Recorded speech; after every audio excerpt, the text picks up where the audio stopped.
Remove him before the cameras turn this into a charity scene. Grant Keller said it with a smile, the kind of polished smile men practice in mirrors before they learn how to be cruel in public. The glass atrium of Whitmore Dynamics went quiet for half a breath, then filled again with nervous laughter, soft murmurs, and the delicate clinking of coffee cups held by people pretending not to stare. Ethan Whitmore stood near the registration table in a faded brown jacket, one hand resting on his daughter Lily's shoulder, the other holding a small lunchbox covered in old stickers. He looked like a tired mechanic who had wandered into the wrong building on the wrong morning. No bye. No suit. No invitation printed on thick white paper. Just a single dad with dust on his boots and quiet eyes that had learned not to beg for respect. Behind him, a 30-foot digital screen glowed above the lobby, announcing the new leadership era and the pending sale of the company. The logo shimmered in blue and silver, sharp and expensive, but Lily tilted her head as if something in it hurt her. She was 8 years old, small for her age, with pale blonde hair tucked behind one ear and a courage that still came out in whispers. "Daddy?" she said, tugging his sleeve. "Why did they erase Mom?" That sentence moved through the atrium like a cold draft under a locked door. A few employees looked up. A woman from payroll lowered her coffee. A young engineer stopped mid-step. Grant Keller's smile stiffened. Not enough for the crowd to notice, but enough for Ethan to see. Grant turned toward Lily with the soft voice adults use when they want a child to feel foolish. "Sweetheart, I think you're confused. This is a corporate event, not a family field trip." Ethan's hand tightened gently on Lily's shoulder. He did not raise his voice. He did not insult the man. He only looked at the logo, at the missing curve his late wife had drawn by hand at their kitchen table years before, the little bend she called the grace line because, she used to say, every strong thing needed a place to be gentle. Security stepped closer. One guard cleared his throat. "Sir, we're going to need you to leave." He came. "In through the front entrance," Grant said, loud enough for the investors near the stage to hear. That was the first mistake. 3 quick words followed from the guard. "Do you work here?" Ethan looked down at Lily, then back at the guard. "I used to." Grant laughed softly. "That's not an answer." The atrium lights hummed overhead. Morning sun poured through the ceiling in clean white bars, bright enough to make the marble floors shine, bright enough to show every face that had chosen comfort over kindness. Ethan reached into his jacket, not for a badge, not for a phone, not for anything dramatic. He pulled out an old brass key, worn smooth at the edges, and placed it on the glass registration table with a sound so small it should not have mattered. But it did. The scanner beneath the table blinked once, then twice. A security tone chimed through the lobby. Every screen in the atrium flickered. Grant's smile vanished. Across the room, the main display went black, and white letters appeared where the new logo had been. Founder override detected. 3 hours before the screens went black, Ethan Whitmore had parked his old Ford pickup 2 blocks from the main entrance because the visitor lot was already filled with black sedans, leased luxury sport utility vehicles, and news vans waiting for a celebration he had never agreed to. Lily sat beside him with her small lunchbox on her knees, tracing one finger over the faded sticker of the first Whitmore Dynamics logo, the one her mother had drawn in navy pencil during a thunderstorm years ago. Ethan looked at the building through the windshield and let the engine idle for a moment. The tower rose 12 stories over downtown Columbus, Ohio, all glass and steel in morning glare, but to him it still smelled like solder, coffee, and the cheap carpet in the first rented office where Hope had once lived on folding chairs. Lily watched his face carefully. "Are you nervous, Daddy?" she asked. Ethan gave her a gentle smile. "No, sweetheart. I am remembering." He had brought her here for one simple reason, not to reclaim power, not to embarrass anyone, not to make the world bow its head. He wanted Lily to see the place where her mother, Grace, had believed in him before investors, headlines, and boardrooms ever learned his name. He wanted his daughter to stand beneath the founder wall and know that her family had built something with honest hands. But when they walked through the revolving doors, the first thing Ethan saw was absence. The founder wall was gone. In its place stood a temporary display with polished lettering that read Keller Executive Group presents the future of Whitmore Dynamics. The old photographs had been removed, stacked against a service cart near the reception desk like forgotten office supplies. One frame lay face down beside a trash bin. Lily saw it first. She slipped her hand from Ethan's and knelt before anyone could stop her. When she turned the frame over, dust clung to the glass, but the woman in the picture was still smiling. Grace Whitmore stood there in a simple blue sweater, holding the first hand-drawn logo beside Ethan, both of them younger, poorer, and impossibly full of faith. Ethan did not move for a second. The lobby noise thinned around him. Shoes clicked, phones rang, badges scanned. But his world had narrowed to a photograph that should have been hanging in honor, not resting near a bin. A woman in a gray blouse hurried over from the payroll table. Her name tag read Claire Bennett. She did not ask who they were. She did not ask whether the picture mattered. She simply picked up the corner of her clean white handkerchief, wiped the dust from Grace's face, and handed the frame to Lily with both hands. "Some things should not be placed on the floor," Claire said softly. Ethan looked at her then, truly looked, and gave the smallest nod. Before he could answer, Grant Keller crossed the lobby with two assistants behind him and a smile fitted perfectly for donors. "This area is not open to contractors," Grant said. "Use the freight elevator. Guests might feel uncomfortable." Lily held the picture tighter. Claire glanced down at the back of the frame, where Grace's handwriting had survived in blue ink. "For Ethan, owner of the dream." Claire Bennett stared at the blue handwriting on the back of the frame longer than she should have, long enough for Grant Keller to notice and clear his throat. "Miss Bennett, payroll tables do not run themselves." His voice was smooth, but the warning beneath it was sharp enough to make two assistants look down at their tablets.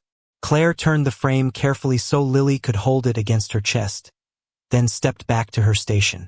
She had worked at Whitmore Dynamics for 4 years, long enough to know which executives smiled for cameras and which janitors knew where the real problems were. She had heard stories in the break room from older technicians about a founder named Ethan, a man who once slept beside prototype machines during winter storms and hand-delivered paychecks when the company nearly missed payroll. But stories had a way of disappearing when powerful people needed cleaner histories. By 9 o'clock, the atrium had filled with investors, local officials, department heads, and employees dressed in their best business clothes. All handed a glossy brochure titled The Keller Executive Group and the Future of American Innovation. Claire opened one while pretending to sort name tags. On the second page, under a photograph of the building, the company history began with a sentence that made her stomach tighten. Whitmore Dynamics was established through the strategic vision of Grant Keller and the Keller Executive Group. There was no mention of Ethan, no mention of Grace, no mention of the first garage, the first rescue drone, or the nights when workers brought their own tools because the dream was bigger than the budget. Across the lobby, Lily stood beside her father, looking up at the massive banner above the stage. "That is wrong," she whispered. Ethan lowered his eyes to her. "What is wrong, sweetheart?" Lily pointed at the logo. "Mom always said the line had to bend right there, like it was giving somebody a hand. They made it sharp." Ethan looked at the altered mark, and something quiet passed over his face. Not anger exactly, but grief wearing work boots. He stepped toward the registration desk, his voice low. "Who approved the redesign?" Grant turned before Claire could answer. "Brand decisions are executive matters." Ethan nodded once. "And the founder?" "Records." Grant smiled again, colder this time. "Old materials were legally retired. Companies grow up. They do not keep every sentimental relic." The words landed softly, but Claire felt Lily flinch as if a door had closed somewhere inside her. Ethan said nothing. That was what unsettled Claire most. Most men insulted in public either defended themselves or broke into visible shame. Ethan did neither. He only stood there with one hand around the lunchbox handle, as if he were holding back a storm for his daughter's sake. When Grant walked away to greet a state senator, Claire returned to the payroll laptop and opened the benefits dashboard. She did not know why she looked. Maybe dignity has a sound when it is being buried. Maybe Grace Whitmore's handwriting had asked a question no living person had the courage to ask. Claire searched the employee insurance queue, and her breath caught. 218 accounts had been marked for suspension effective midnight, the same day Grant intended to sign the sale papers. Claire's finger hovered over the benefits dashboard, but before she could click deeper, the atrium lights dimmed and a bright corporate jingle rolled through the speakers. Grant Keller stepped onto the low white stage with the confidence of a man who believed every room belonged to him. Behind him, the curtain lifted from the company's newest rescue robot, a sleek 6-foot machine designed to carry emergency medical kits across flooded streets, collapsed roads, and rural disaster zones. Employees straightened. Investors raised their phones. A local reporter whispered into her microphone. Grant spread his arms and smiled. "Ladies and gentlemen, this is the future of Whitmore Dynamics." Ethan stood near the back with Lily beside him, silent as the machine powered on. Its motors gave a soft electric whine. Its blue sensors blinked. For a moment, it looked beautiful, almost alive, a promise made from steel and code. Then the left stabilizer twitched. The right wheel locked. The machine lurched 3 inches forward and stopped with a high, uneven hum that made every engineer in the room hold their breath. Grant's smile froze. "Reset it," he said through his teeth. A young engineer named Noah Price rushed to the control tablet, his face pale, tapping commands with trembling fingers. "It passed diagnostics this morning, sir." "Then make it pass again." Noah swallowed. "The balance loop is not responding." A ripple of embarrassment moved through the crowd. Grant turned just enough for the front row to hear him. "This is what happens when people mistake effort for excellence." Noah's shoulders dropped. He looked no older than 25, maybe 26, with a lanyard twisted around one hand and the tired eyes of someone who had given too many weekends to a project nobody powerful planned to credit him for. Lily leaned closer to Ethan. "Daddy," she whispered. "It sounds like your old garage when the fan belt was crooked." Ethan looked at the robot, then at the floor beneath it, then at the small tremor in the left stabilizer. He did not step forward at first. He waited, because quiet dignity never rushes to be seen. But when Grant pointed at Noah and said, "After today, we will discuss whether you belong on this team," Ethan moved. "Check the floor pitch," Ethan said. Grant turned. "Excuse me?" Ethan walked toward the machine, calm and uninvited. The atrium floor drops about a 1/4 inch toward the west drain line. The gyroscope is compensating for a slope the software thinks should not exist. Noah blinked. "How would you know that?" Ethan knelt beside the access panel, not touching anything yet, only listening. The machine hummed again, uneven, almost like a breath caught in the wrong place. "Because this building used to flood near that corner before the marble went in." Grant laughed once. "Security. This is not an open workshop." But Noah, desperate and brave enough to trust the only calm man in the room, handed Ethan the diagnostic tablet. Ethan tapped 3 settings, adjusted the weight tolerance, and entered a manual correction with the ease of a man remembering a song. 42 seconds later, the robot straightened. Its sensors steadied. It rolled forward, lifted the medical kit, placed it exactly on the marked square, and powered down in perfect silence. For one strange moment, no one knew whether to clap. Then applause rose, uncertain at first, then stronger, filling the glass atrium like rain on a roof. Grant stepped in quickly, clapping louder than anyone. "Excellent recovery by our team," he announced. Obviously, the old maintenance instructions were useful. Ethan handed the tablet back to Noah. "You built it well," he said softly. "Do not let a scared man tell you otherwise." Noah looked down at the screen, and his expression changed. Across the diagnostic panel, beneath the original architecture file, a line of code had appeared from the system archive.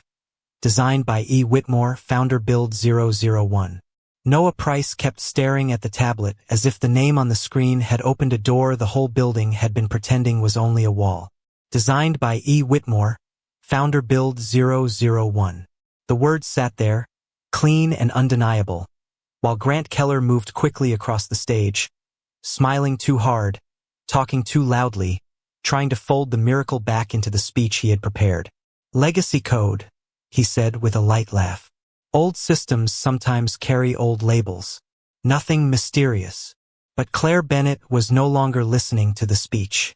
She had seen enough small wrong things gather into one large truth. The erased founder wall, the altered logo, the frozen insurance accounts, the way the robot seemed to recognize Ethan before the people did. She slipped away from the payroll table and entered the side corridor near human resources, where the carpet muffled every step and the air smelled faintly of printer toner and lemon cleaner.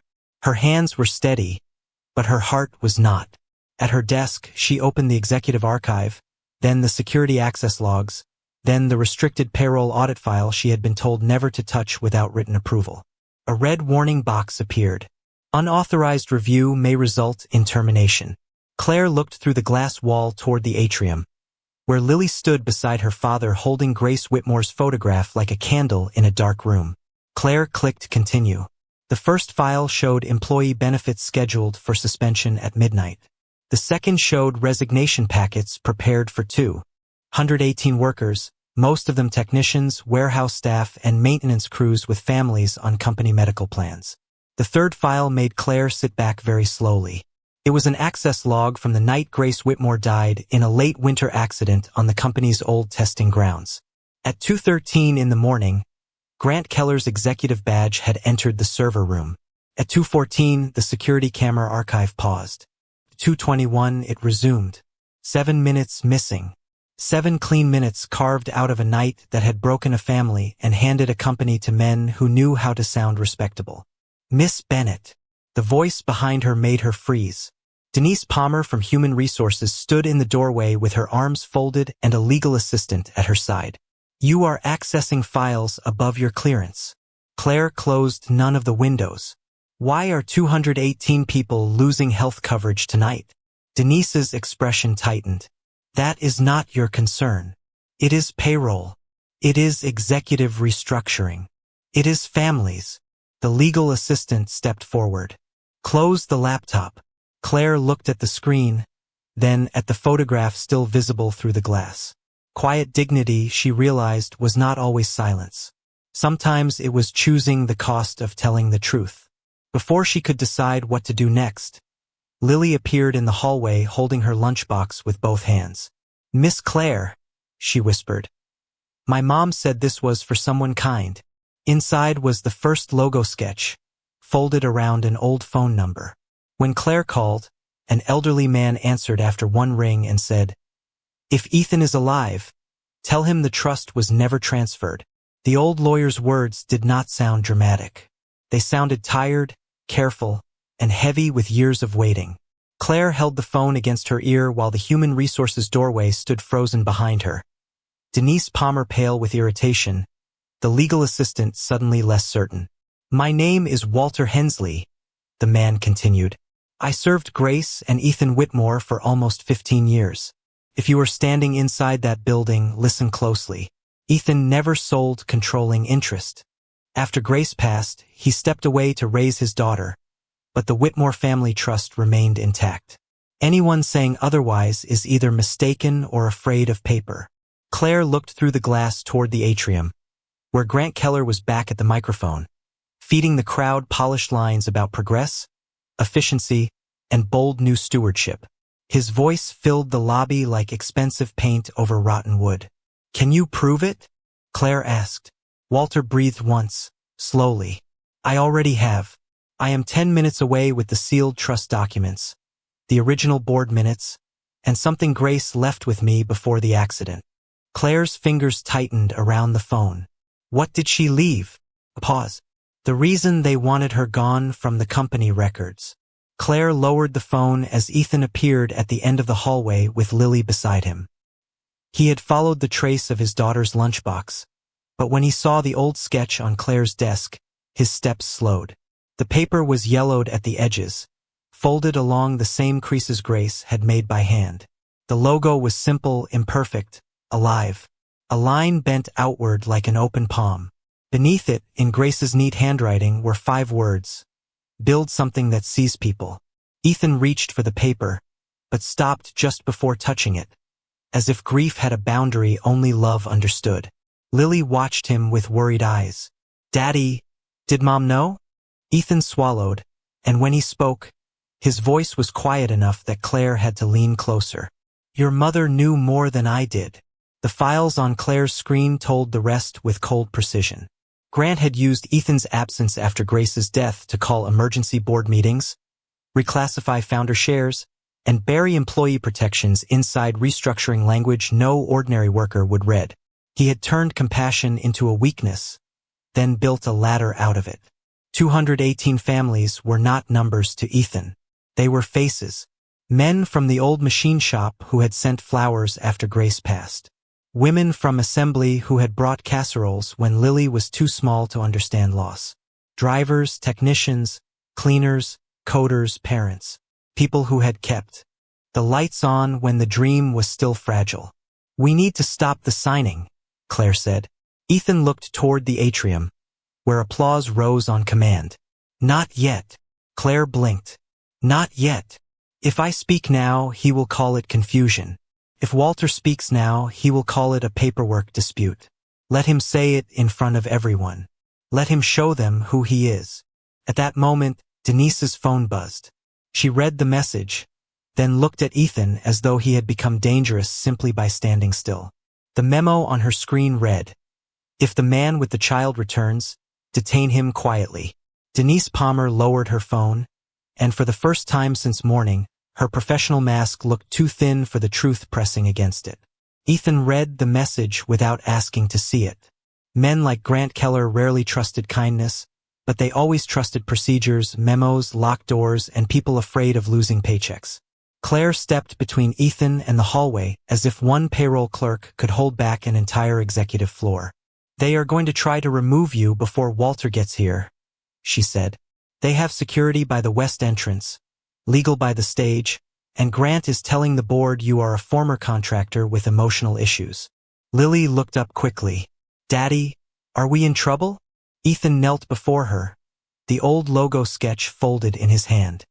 His face softened in a way the building had not deserved to see. "No, sweetheart. Trouble is when people forget the truth. We are just helping them remember." He took off his faded brown jacket and reached into the inside seam, where Grace had once repaired a tear with navy thread. From that hidden pocket, he removed the brass founder key and closed his fingers around it. Claire noticed the stitching then, small and uneven, the kind only love makes beautiful. "You planned this?" she asked. Ethan shook his head. "No." Grace did. In the atrium, Grant's voice swelled through the speakers. "Today, we choose courage over nostalgia. We choose efficiency over sentiment. We choose the future over outdated promises." The crowd applauded, but not warmly. The applause had begun to sound instructed. Employees glanced at one, another. Noah Price stood near the robot, still holding the diagnostic tablet. An older maintenance worker wiped his hands on his uniform and stared at Ethan from across the lobby, as if recognition had finally found its way through 20 years of silence. Claire walked beside Ethan as he returned toward the stage, Lily between them with the lunchbox held to her chest. 2 security guards moved in. "Sir, we need you to come with us." Ethan stopped. "Is that a request or an order?" One guard hesitated. The other looked toward Grant. That hesitation was enough. Claire stepped forward, her voice carrying farther than she expected. "Before you remove him, maybe you should ask why the restricted archives, the prototype system, and the original benefit protections all open under his credentials." Grant's head turned sharply. 100 faces followed. "Miss Bennett," he said, smiling with visible effort, "you are interrupting a legal transaction you clearly do not understand." Claire's badge trembled in her hand, but her voice did not. She placed it on the registration table. "Then explain it clearly. Why does every locked file open under his name?" The glass atrium seemed to inhale. Grant laughed once, short and polished. "Because old databases are messy. Because unstable people exploit coincidences. Because a disturbed former contractor walked in with a child and a story." Ethan looked at him, still calm, still quiet. Then he placed the brass key on the scanner. The lights dimmed. The music cut out. Every screen in the atrium turned black, and one line appeared in white across the main display. "Welcome back, Ethan Whitmore." For a moment, Grant Keller looked less like a chief executive and more like a man hearing his own name called from a room he thought he had locked forever. The words on the screen did not blink. "Welcome back, Ethan Whitmore." They simply remained there, white and steady, while the glass atrium lost every careless sound it had been carrying. "No caps klinked. No phones bust." Even the investors in the front row seemed to forget the speeches printed in their folders. Grant recovered first because men who build lives on performance learn how to smile, while the floor moves beneath them. "Ladies and gentlemen," he said, lifting both hands, "we are experiencing a minor system error. Legacy software occasionally responds to outdated credentials. Please remain calm while our technology team corrects the display." Noah Price did not move. The young engineer looked at the diagnostic tablet in his hands, then at Ethan, then at the frozen screen. "It is not an error," he said quietly. Grant turned on him. "Noah, step away from that tablet." Before Noah could answer, the revolving doors opened again, and an elderly man in a dark overcoat entered with a leather document case held against his chest. Walter Hensley moved slowly, but the room parted for him as if age itself had arrived carrying judgment. His silver hair was combed neatly, his shoes polished, his expression calm in the way only honest paperwork can make a man calm. "Mr. Keller," Walter said, his voice carrying without effort, "do not touch another document on that table." Grant's face tightened. "This is a private corporate transaction." Walter nodded. "It was private until fraud made it public." A murmur spread through the crowd. Ethan placed one hand gently on Lily's shoulder. Claire stood beside them with her badge still lying on the glass table like a small surrendered life. Walter opened the leather case and removed a sealed envelope, then a stack of notarized pages, then the original board minutes bearing Grace Whitmore's signature. "The Whitmore Family Trust was never transferred," Walter said. "Ethan Whitmore remains the controlling owner with 61% of voting authority. Any sale signed without his consent is invalid." Grant laughed, but the sound broke halfway through. "Those documents are old." Walter looked at him. Truth often is. The main screen changed again. The altered logo disappeared. A scanned trust certificate appeared, followed by Ethan's name, Grace's signature, and a date from years before Lily was born. Then came the access records. 2:13 in the morning. Executive badge entry. Server room. Archive interruption. 7 minutes missing. Grant stepped back from the signing table. "This is being taken out of context." Ethan finally looked at him fully. Not with hate. Not with triumph. With the kind of sorrow that makes anger seem small. "Then give it context." Walter inserted a small storage drive into Noah's tablet. The screen shifted to restored security footage from the old testing grounds. The image was quiet, grainy, and cold, showing Grant in the server room, alone among blinking machines, deleting archived files and speaking into his phone. His recorded voice filled the atrium. "Without the widow, the company is finally ours." The room went still in a different way now. Not surprised. Ashamed. Grant's polished face had gone pale under the bright lobby lights. Ethan did not step toward him. He did not raise his hand. He did not shout. He only asked one question, soft enough that everyone had to lean into it. "Did you erase my wife before or after you erased her workers?"